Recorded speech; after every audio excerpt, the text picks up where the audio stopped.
बिहार के सुदूर इलाके में बसा वो गांव आज गांव नहीं लग रहा था। कभी 7 से 8 बजे तक जिस गांव को अंधेरा अपनी आगोश में ले लेता था, आज वो गांव 10 बजे रात तक रोशनी से जगमगा रहा था। गांव में इतनी रात तक उजाला, यानी जरूर किसी के घर में कोई फंक्शन है और उसने जनरेटर मंगवाया है। क्योंकि गांव में बिजली का पोल तो है, लेकिन उसमें बिजली अपने हिसाब से आती है, यानी अपनी मर्जी से। लल्लन जी के घर से जनरेटर की आवाज लगातार आ रही थी। उनके बेटे आलोक की शादी हुई है। आज सुबह ही वो नई नवेली दुल्हन पूर्णिमा को लेकर आया है। कितना रो रहे थे पूर्णिमा के माता पिता जब वो उसे विदा कर रहे थे। इतना आसान तो नहीं होता किसी माँ बाप के लिए अपने कलेजे के टुकड़े को वर्षों पालना पोसना और फिर उसे अपने घर से विदा करना। लेकिन यही तो रीत है। पूर्णिमा जब विदा हो रही थी तो माँ ने ढेर सारा उसे आशीर्वाद तो दिया ही, साथ ही उसे दिया खोइछा, एक छोटी सी पोटली जिसमें भरी थी परंपरा।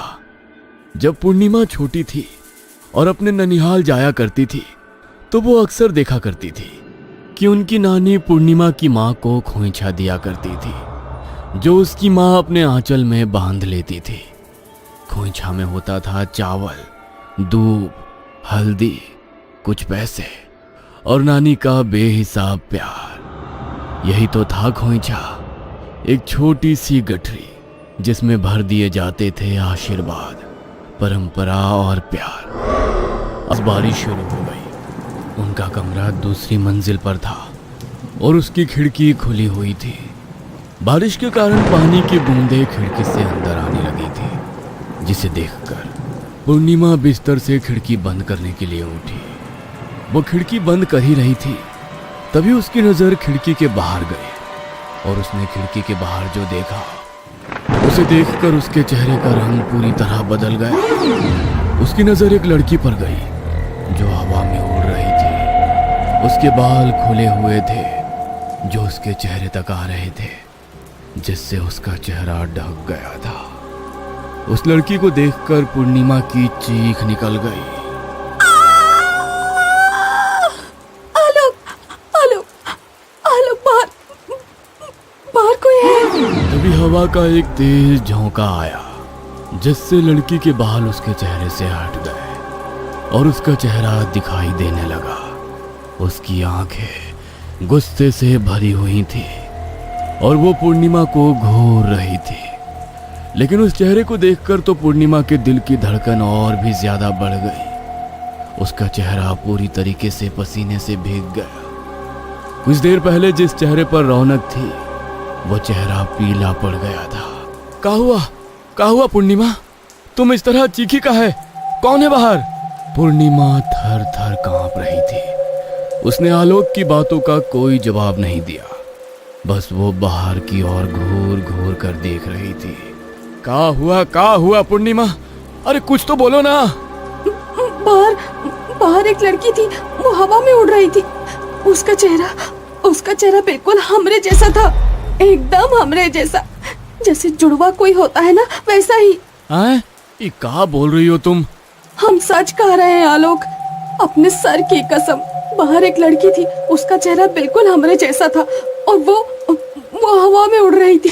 हमको बहुत डर लग रहा है आलोक। दोनों ये बातें कर ही रहे थे, तभी अचानक लाइट चली गई। जनरेटर अजीब सी आवाज करता हुआ बंद हो गया।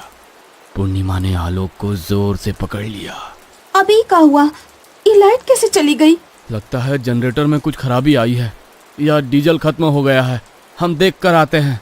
हम भी चलेंगे तुम्हारे साथ, हम यहाँ अकेले नहीं रहेंगे। अरे तुम क्या करोगी? तुम यहीं रुको ना, नीचे पूरी फैमिली वाले हैं। अगर तुम इस समय नीचे मेरे साथ गई तो वो बातें बनाएंगे। गजब हाल है, हमारे डर से हालत खराब है और तुम हो कि सच में तुम एकदम बैल हो। सुनो, हमारी बात समझो ना। अभी तुम नई दुल्हन हो ना, इस तरह नीचे आओगी तो बिना मतलब बातें बनेंगी। हम मोमबत्ती जला देते हैं और तुरंत आते हैं जनरेटर ठीक करके। आलोक ने मोमबत्ती जलाई और नीचे चला गया। पूर्णिमा बेचारी डर के मारे चुपचाप बैठी रही और मोमबत्ती को निहारती रही। आलोक नीचे जनरेटर के पास गया जो बंद पड़ गया था। आलोक के पिता समेत घर के कुछ लोग भी वहां खड़े थे। जनरेटर में डीजल शाम को ही डाला गया था, इसलिए उसके खत्म होने का सवाल ही नहीं था। इसलिए सभी जनरेटर वाले को गरिया रहे थे। हम कहे थे ना तुमको कि नागेंद्रवा का जनरेटर मत लो भाड़ा पर तुमको ही खुजली मची थी। ओ बाबूजी। का बाबूजी? हाँ का बाबूजी? अब रहो अंधेरा में। तुम ही बोलो, अच्छा लगता है शादी के घर में इतना अंधेरा?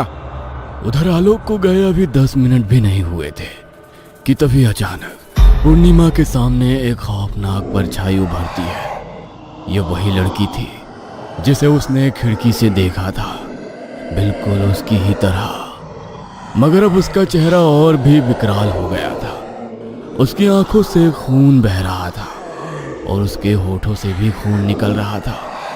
वो हवा में तैरती हुई धीरे धीरे पूर्णिमा के सामने आ रही थी। तू हमरे जैसी दिखती है, लेकिन हम तुमरे जैसे नहीं हैं। आलोक, आलोक बचाओ, आलोक, आलोक बचाओ हमको। पूर्णिमा की चीख ने पूर्णिमा को जोर का धक्का दिया। पूर्णिमा, ये क्या कर रही हो तुम? आलोक के धक्के से पूर्णिमा दूर जा गिरी। उसका सिर दीवार से जा लगा था, सिर से खून भी निकल रहा था, लेकिन उस पर इस बात का कोई फर्क नहीं पड़ा। वो उल्टा और जोर जोर से हंसने लगी, खिलखिलाकर। कुछ देर बाद तो उसकी हंसी और भी ज्यादा भयानक हंसी में बदल गई। उसकी हंसी का आवाज सुनकर नीचे से आलोक का पूरा परिवार, उसके रिश्तेदार सभी भागते हुए वहां आए। उन सभी लोगों ने पूर्णिमा की ऐश था, लेकिन उसी रात तुम ठीक हो ना पूर्णिमा? खुश हो ना? ये कैसा सवाल है आलोक? तुम हमरे पास बैठे हो, तुम्हारा हाथ हमरे हाथ में है, तो हम ठीक नहीं रहेंगे। ऐसा फालतू सवाल हमसे मत पूछा करो। बाप रे, इतना गुस्सा? अच्छा पूर्णिमा, तुमको याद है अपना पहला मुलाकात? नहीं, हमको कुछ याद नहीं है। अरे बाबा, माफ कर दो हमको। अब हम तुमसे वैसा सवाल नहीं पूछेंगे। माफी ऐसे मांगते हैं? तुम भी ना एकदम बैल हो, बैल। अरे ब्याह हो गया है अपना, थोड़ा चुम्मा उम्मा लो, गले वाले लगाओ, तब ना हम माफ करेंगे। पूर्णिमा की बातों को सुनकर आलोक के चेहरे पर हंसी आ गई और वो पुराने दिनों की याद में खो गया। आलोक अपनी नई हीरो। 2 दिन बाद आलोक भी अपनी पूर्णिमा के पास हमेशा के लिए चला गया। पूर्णिमा की मौत के तीसरे दिन की बात है। आधी रात का समय था। उस दिन जोरों की बारिश हो रही थी। पूर्णिमा के माता और पिता सोने की कोशिश कर रहे थे, लेकिन उन्हें नींद नहीं आ रही थी। दोनों की आंखों से लगातार आंसू बहे जा रहे थे। ये सब का हो गया रे? हमरे सामने हमरी बेटी, हमरी इकलौती बेटी मर गई, हमारा दामाद मर गया और हम कुछ ना कर पाए। तभी जोरों की हवा से उनके कमरे की खिड़की खुल गई। पूर्णिमा के पिता खिड़की बंद करने के लिए उठने ही वाले थे, तभी एक साया उनके घर के अंदर प्रवेश कर गया। बहुत ही भयानक चेहरा था उसका। वो कोई और नहीं, उनकी बेटी पूर्णिमा थी, जो रो रही थी। अम्मा, बाबूजी, सोए नहीं हैं आप लोग अभी तक? काहे अम्मा, काहे बाबूजी, कहा हुआ? अच्छा, हमको याद कर रहे हैं आप लोग। बाबूजी, अम्मा, एक बात कहें, आप लोग काहे नहीं बचाए हमको? बोलिए ना। हर बार, हर मुसीबत, हर बीमारी में आप दोनों साथ थे, फिर इस बार काहे नहीं बचाए? बेटी, हम कैसे बचाते तुमको? हाँ, ये भी सही है, आप दोनों कैसे बचाते हमको, क्योंकि हमको मारने का इंतजाम तो आप दोनों ने ही किया था। ये आप कहा कर रहे हैं? दिमाग तो ठीक है ना आपका? हाँ ठीक है हमारा दिमाग, और तुम भी इसे ठीक कर लो। ठीक है कि पूर्णिमा हमारी इकलौती बेटी है, इसका क्या मतलब हम लोग कोई भी फैसला ले लें? अरे गांव बिरादरी का जानती हो ना। अरे जीने नहीं देंगे वो हम लोगों को। पता है ना, वो लड़का जिसने इसे प्यार के जाल में फंसाया है वो दूसरी जात का है। हाँ तो क्या हुआ, है तो इंसान ही। देखो, भावुक होकर मत सोचो। एक ऊंची जात की लड़की किसी दूसरे जात में बिहाएगी तो पता है ना क्या होगा। तो फिर आपने शादी के लिए हाँ क्यों कर दी? हाँ तो हम क्या करते? तुम देखी नहीं कैसे चाकू हाथ में लेकर उस दिन वो बैठ गई थी और कह रही थी हमारी शादी आलोक से नहीं करेंगे तो हम नस काट लेंगे। पूर्णिमा के माता और पिता एक अजीब सी दुविधा में थे। वो बेटी से प्यार तो करते थे, लेकिन बिरादरी से बगावत करने की उनमें हिम्मत नहीं थी। वो उसे गला घोंट कर मार तो नहीं सकते थे, लेकिन उसकी मौत का उन्होंने पूरा इंतजाम कर दिया था और इसके लिए उन्होंने सहारा लिया था खोइछा का। खोइछा कोई साधारण रस्म नहीं है। ये तो मायके की वो आखिरी चिट्ठी होती है जो माँ अपनी बेटी के आंचल में चुपचाप बांध देती है, बिना कुछ कहे, बिना कुछ बोले, बस आंखों की नमी से, चाहे शादी की विदाई हो या कोई तीज त्योहार। मैंने तांत्रिक से बात कर ली है। हमें बस पूर्णिमा के खोइछा में अन्य सामग्रियों के साथ कुछ और चीजें भी डालनी है जो तांत्रिक हमें देगा। हम ठीक तो कर रहे हैं ना जी। इस तरह गांव बिरादरी समाज की चिंता में अपनी बेटी का जीवन बर्बाद करना क्या सही है?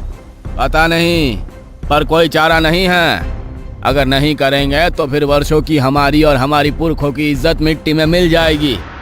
इंसान रोटी के बिना जी लेगा, लेकिन इज्जत के बिना कैसे जिएगा? हाँ, हमें यह करना ही होगा।